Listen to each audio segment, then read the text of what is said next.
यदि आप SSC GD का एग्जाम पास कर लिए हैं और कट ऑफ को पार कर रहे हैं तो आप फिजिकल देने जरूर जाइए, क्योंकि आप एक योद्धा हैं और योद्धा कभी हार नहीं मानते। योद्धा या तो जीतते हैं या कुछ सीखते हैं। इसलिए मैं बार बार कह रहा हूं कि आप फिजिकल देने जरूर जाइए, मेडिकल जरूर दीजिए, क्योंकि सफलता आपका इंतजार कर रही है। ऐसा मान लीजिए कि सफलता आपके लिए फूल माला लिए खड़ी है, बस आपको पहुंचने की देर है। वहां से जैसे ही आप बाहर निकलेंगे फिजिकल पास करने के बाद और मेडिकल पास करने के बाद आपके गले में हार डाल दिया जाएगा। बस इतनी देर है आपके पहुंचने में बस। तो साथियों, आज हम बात करेंगे एसएससी जीडी के फिजिकल और मेडिकल को लेकर। तो जो हमारे साथी, जो हमारे भाई बहन ये कह रहे थे कि हमारे नंबर ज्यादा नहीं है, बस हम कट ऑफ पार कर लिए हैं, हमारा सिलेक्शन नहीं हो पाएगा, उनके लिए बहुत अच्छी खुशखबरी है। देखिए, आज मैं बात कर रहा हूँ एसएससी जीडी के फिजिकल, डॉक्यूमेंट वेरिफिकेशन और डिटेल मेडिकल एग्जामिनेशन को लेकर।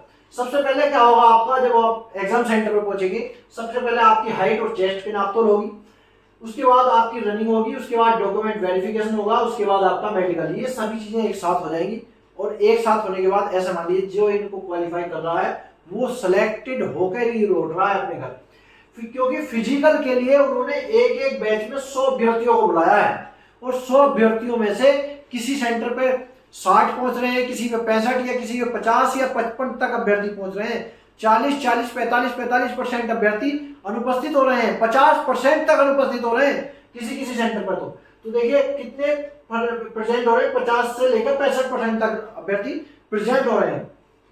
अब ये जो फिजिकल में प्रेजेंट हो रहे हैं, कुछ फिजिकल में भी फेल हो रहे हैं, क्योंकि कुछ हाइट में फेल हो जाते हैं, किसी से चेस्ट में फुलाव नहीं आता या चेस्ट कम रह जाती है, या फिर कुछ रनिंग पास नहीं कर पाते, रनिंग में फेल हो जाते हैं, कुछ ऐसे अभ्यर्थी भी हैं। तो ऐसे मान लीजिए फिजिकल में लगभग 40 अभ्यर्थी जो है फिजिकल में पास हो रहे हैं। अब फिजिकल में पास होने के बाद 40 या 35 अभ्यर्थी पास होने के बाद फिजिकल में पहुंच रहे हैं मेडिकल में। अब जब मेडिकल में पहुंचते हैं तो मेडिकल में भी ऐसा नहीं है सारे पास हो जाएंगे, मेडिकल में भी 40 में से 10 या 12 लोगों को रीमेडिकल दिया जा रहा है। 40 में से 10-12 लोगों को, तो बच्चे कितने, 28 या 30, लगभग 28 या 30 अभ्यर्थी ऐसे बचे जो मेडिकल फिट होने के बाद जा रहे हैं, मेडिकल फिट हो रहे हैं। तो सोच लीजिए कितने अभ्यर्थी फेल हो रहे हैं, कितने बाहर निकल रहे हैं। क्या मेरिट बढ़ जाएगी? ऐसा लगता है आपको मेरिट ज्यादा बढ़ेगी? मुझे तो नहीं लगता कि मेरिट 1-2 नंबर भी बढ़ पाए। हो सकता है कि मेरिट डाउन भी करनी पड़ सकती है अगर यही स्थिति लास्ट तक रही तो सबसे जरूरी सूचना आपको क्या देनी है हमें कि किसी प्रकार की दवाई या इंजेक्शन, ड्रग्स आदि लेकर न जाएं।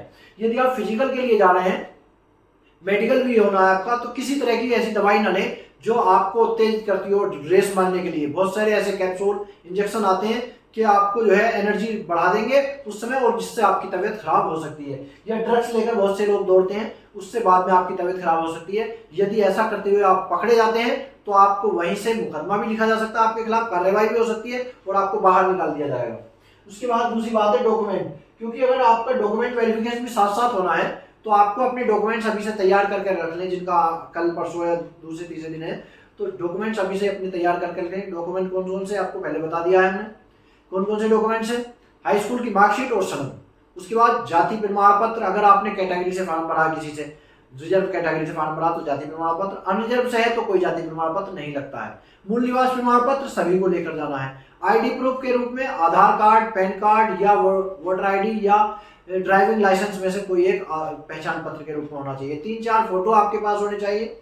ये आपके रहे डॉक्यूमेंट्स। अगर आपने अदर हायर एजुकेशन लगाई है, जैसे इंटर लगाई है, किसी ने ग्रेजुएशन लगाई है, तो उसके भी मार्कशीट और सर्टिफिकेट आपके पास होने चाहिए।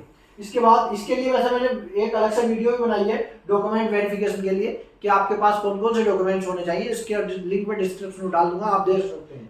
उसके बाद अपना आपका मेडिकल भी होना है अगले दिन। तो मेडिकल के लिए आपके शरीर की साफ सफाई बहुत ज्यादा जरूरी है। अपने घर से आप साफ सुथरे होकर जाएं, बाल साफ करके, गुप्तांग के आसपास के बाल साफ करके जाएं, और जी कानों को सफाई कर लें, अपने कानों की सफाई करके जाएं। अगर मुंह से बदबू वगैरह आती है तो ऐसी कोई मुंह की सफाई कर लें, और कोई या जैसे कोई ऐसी इलायची वगैरह डाल लें मुंह में, और दांतों वातों को साफ करके जाएं। भाई बालों की कटिंग वगैरह, बालों की कटिंग वटिंग भी आप सही से करके जाएं, जैसे देखने के बाद लगे आपके फौजी की मेडिकल देने, फिजिकल देने के लिए आए हैं।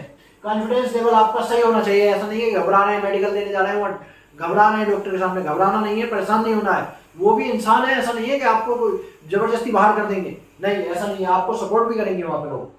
हेयर कटिंग आपकी सही होनी चाहिए। देखने के बाद ऐसा नहीं है बाल बाल बड़े बड़े कर रखे, ये दाढ़ी वाड़ी बड़ी कर रखी है, पहुंच गए फौज का मेडिकल देने के लिए, नहीं। आपको एक ऐसे ड्रेस कोड होना चाहिए, या आपको ऐसा लगना चाहिए कि हाँ ये व्यक्ति फौज में भर्ती होना चाहता है, तो इसकी बालों की कटिंग और शेविंग वगैरह सही से होनी चाहिए। आईडी प्रूफ के रूप में आपके पास आईडी प्रूफ होना चाहिए, बता दिया है, एडमिट कार्ड और फोटो पेन वगैरह अपने पास रख के लेकर जाएं। वहाँ साइन वाइन करने के लिए अपने बैग में रखने जरूरत पड़ सकती है। खाने वाने की व्यवस्था अपने साथ करके जाएंगे ही आप। उसके बाद देखिए जो मेडिकल में क्या क्या चीजें चेक होती हैं, इन सब के लिए मैंने एक लिस्ट तैयार की है। सबसे पहले यानी आपका आई टेस्ट, ये बहुत ज्यादा जरूरी होता है भाई। आई टेस्ट जो है इसमें बहुत ज्यादा जरूरी होता है। इसमें आपका कलर विजन और आई साइट टेस्ट होगी, एक एक आंख को चेक करेंगे। कई बार चेक करते हैं तो आई साइट के में भी बाहर निकाल देते हैं बहुत सारे लोगों को आई टेस्ट। उसके बाद होता है नोज टेस्ट, यानी कि अगर नाक टेढ़ी तो नहीं है, इस चीज को भी चेक करते हैं।